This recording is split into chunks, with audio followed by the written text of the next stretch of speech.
Hi, I'm Kate. I'm currently a Chaplain, lay hospice chaplain and student.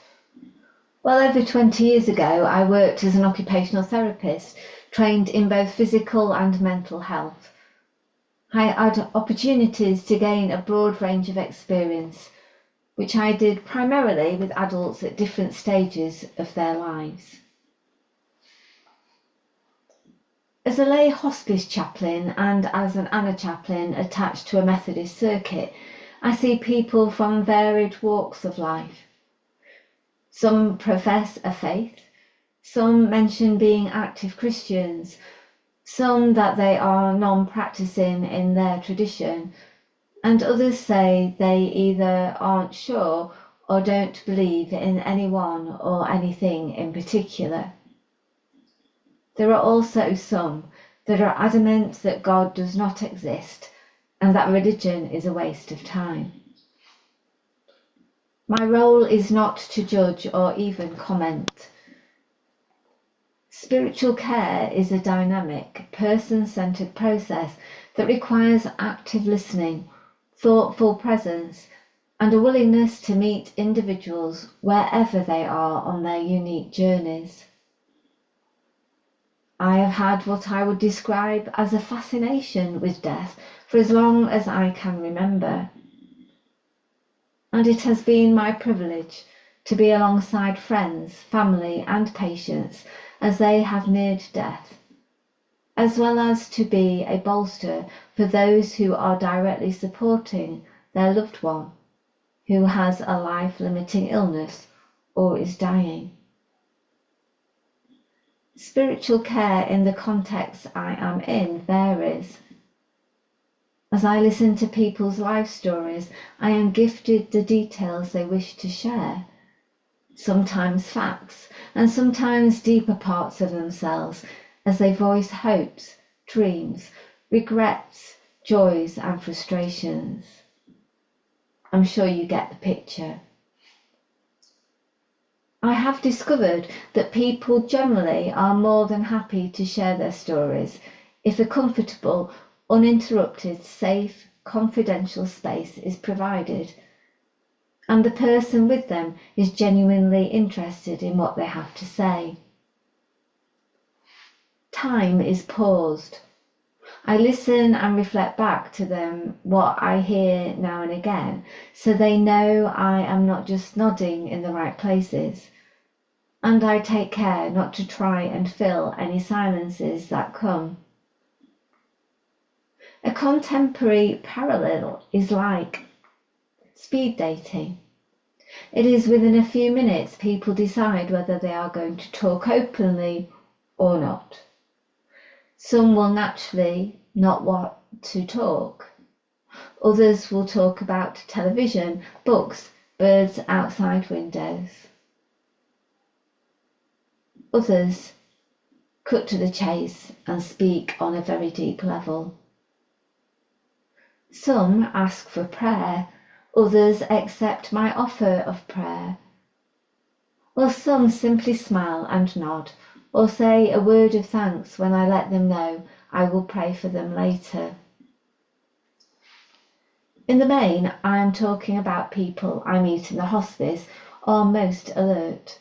Those who come for symptom control, such as getting on top of pain or other symptoms, as well as those who have come to spend the last few weeks or days with us. In some cases, life expectancy has been discussed with them by medical staff. So when I appear, quite often patients speak of a sense of relief in being able to have conversations about practical matters of death, the dying process, afterlife, funerals, eulogies and legacies. I don't mean monetary legacies. These are more about ways of being, how they will be remembered, and what needs to be said or heard imminently or after death.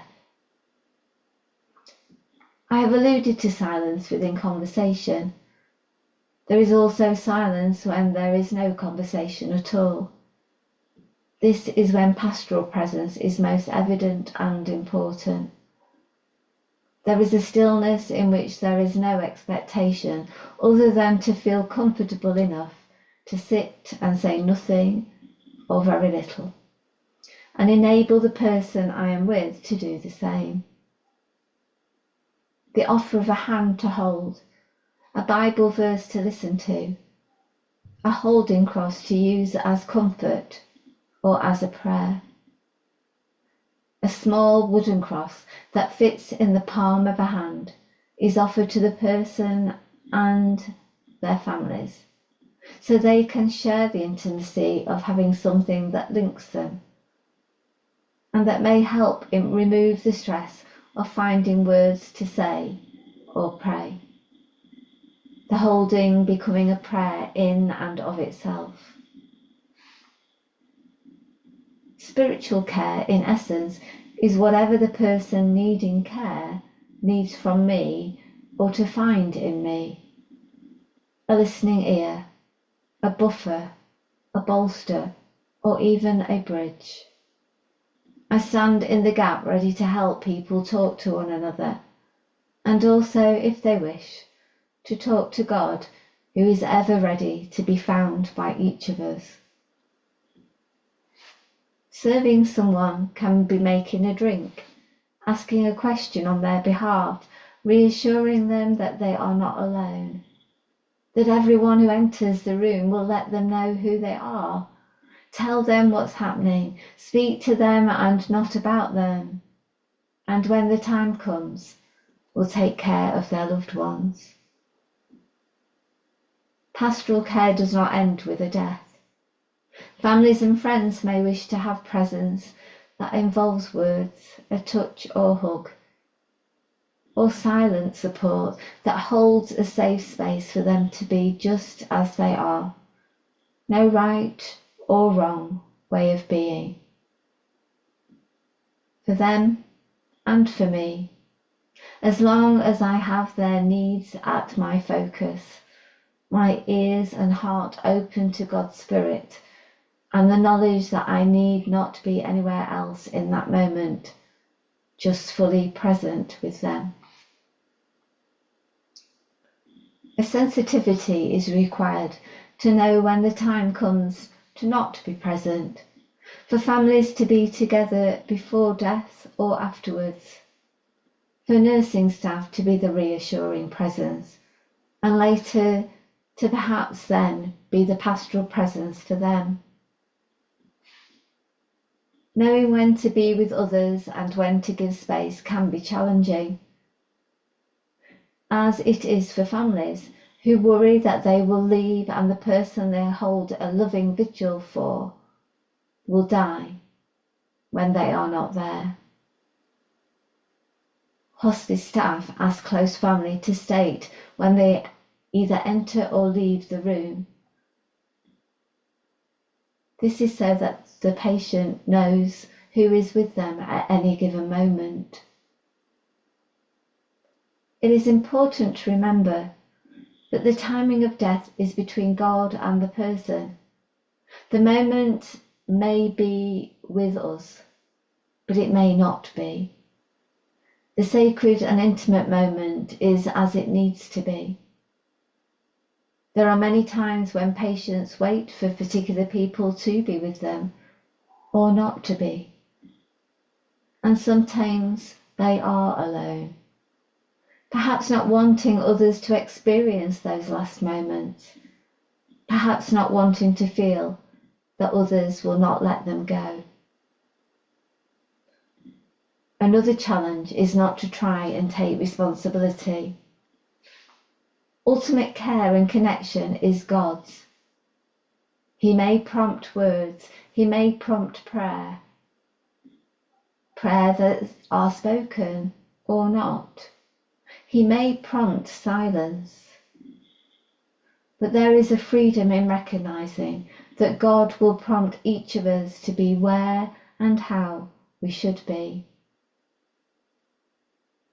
Pastoral care of holding space, people, crosses and silence is about holding lightly, so that there can be an awareness of a beautiful moment in which we can say, thanks to God for the privilege and blessing, and of letting go so that God can be the primary minister to all, including me.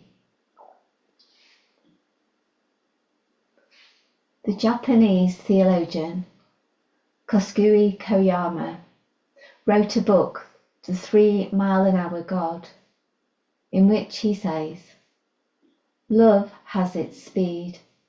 It is a spiritual speed. It is a different kind of speed from the technological speed to which we are accustomed.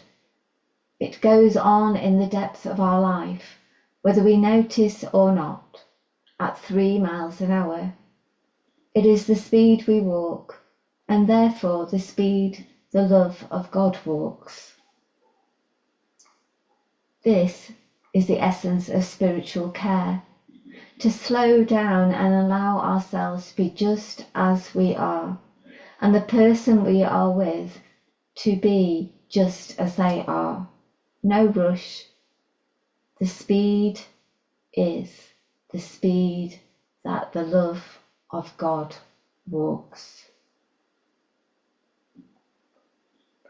As in life and death, we are all fearfully and wonderfully made. In life and in death too, we call out to God. Yahweh is on our first breath and on our last.